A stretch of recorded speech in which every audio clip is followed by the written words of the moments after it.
என் அன்பு இறை மக்களே, இன்றைய தவக்கால சிந்தனையில் கடவுள் உனக்கு கொடுத்த இறைப்பணியை நேசி என்கிற தலைப்பில் நாம் தியானிக்க போகிறோம். ஆண்டவராகிய இயேசு கிறிஸ்துவினுடைய சீடர்களை பயமுறுத்தி அவர்களை கொலை செய்து விடுவதாகவும், ஆண்டவரை அறிந்து கொண்ட மக்களை சிறைப்பிடித்து அவர்களை எருசலேமிலே கொண்டு கட்டி காவலிலே வைக்கும்படியாகவும் தலைமை குருக்களிடம் அவன் ஒரு உத்தரவு வாங்கி கொண்டு சவுல் என்கிற மனிதன் தமஸ்குவை நோக்கி அவன் புறப்பட்டு வந்தான். இயேசு கிறிஸ்து அவனை வழியிலே ஒரு பிரகாசமான ஒளியிலே அவனை சந்தித்தார். அப்பொழுது அவனுடைய கண்கள் குருடாகி போனது.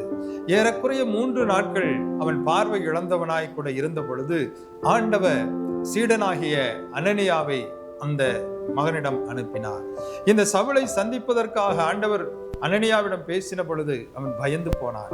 ஆனால் ஆண்டவர் இந்த சவுலின் மேல் ஒரு மிகப்பெரிய திட்டத்தை வைத்திருந்தார். அதை திருத்தூதர் பணிகள் 9வது அதிகாரம் 15வது இறை வார்த்தையிலே வாசிக்கிறோம். பிற இனத்தவருக்கும் அரசருக்கும் இஸ்ராயல் மக்களுக்கும் முன்பாக எனது பெயரை எடுத்து சொல்ல நான் தெரிந்து கொண்ட கருவியாய் இருக்கிறான் என்று சொல்லி இந்த சவுலை குறித்து ஆண்டவர் ஒரு பெரிய திட்டத்தை வைத்ததை அங்கே ஆண்டவர் அவனுக்கு வெளிப்படுத்தினார். இந்த சவுல் சந்தித்த அனனியா அவனுடைய பார்வையை திரும்ப பெற்றுக்கொண்டார்.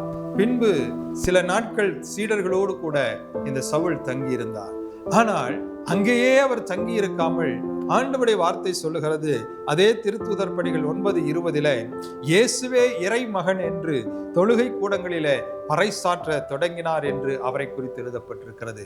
எந்த அளவுக்கு இயேசுவை அவர் வெறுத்தாரோ, எந்த அளவுக்கு இயேசு கிறிஸ்துவை அவர் வெறுத்து ஒதுக்கினாரோ, அதே காட்டிலும் அதிகமாக ஆண்டவராக இயேசுவை அவர் நேசிக்க தொடங்கினார். அவர் கொடுத்த இறைப்பணியை எல்லா இடங்களுக்கும் சென்று அவர் பறைசாற்ற தொடங்கினார்.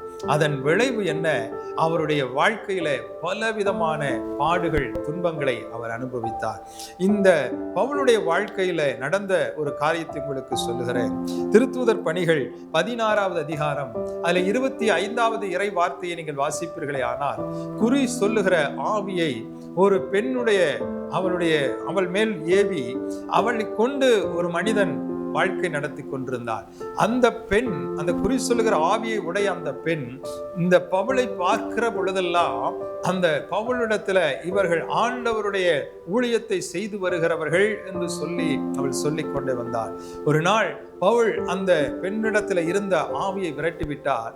அதனாலே அந்த முதலாளி மிகுந்த கடும் கோபம் கொண்டு அந்த பவுலுக்கு விரோதமாக அவன் எழும்பி அவனை அடித்து அவனுடைய உடைகளை கிழித்து அவனை சிறைச்சாலையிலே கொண்டு போய் வைத்து அவனுடைய கால்களை தொழு மரத்திலே கட்டி வைத்தார்களாம்.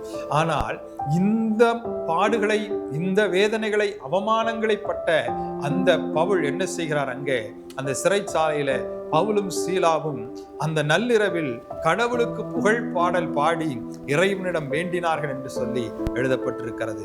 எனக்கு அன்பான ஆண்டவருடைய பிள்ளைகளை, இந்த பாடுகளை எல்லாம் அனுபவித்த பவுல் தன்னுடைய திருமுகத்துல எழுதுகிறார். 2 கொரிந்தியர் 11வது அதிகாரம் 24 இருந்து 27 வரைக்கும் நீங்கள் அங்கே வாசிப்பீர்களே ஆனால், ஒன்றுக்கு குறைய 40 சவுக்கடிகளை என்னுடைய சரீரத்தில் நான் பெற்றுக்கொண்டேன். 3 முறை தடியால் அடிக்கப்பட்டேன். 1 முறை கல்லால் எரிந்து என்னை கொலை செய்யும்படி முயற்சித்தார்கள். 3 முறை கப்பல் சேதம், அவமானம், என்னுடைய வாழ்க்கையில நிர்வாணம், உணவில்லாமல் பட்டினியாயிருந்தேன் என்றெல்லாம் ஆண்டவருக்காக பட்ட பாடுகளை தன் திருமுகத்தில் அவர் எழுதுகிறதை பார்க்கிறோம். இன்றைக்கு இந்த வார்த்தையை இந்த தவக்காலத்தில் கேட்டுக்கொண்டிருக்கிற என் அன்பு இறை மக்களே, ஆண்டவரை நேசிக்கிறேன் என்று சொல்லுகிற நீங்களும் நானும் அவருக்காக என்ன செய்து கொண்டிருக்கிறோம்?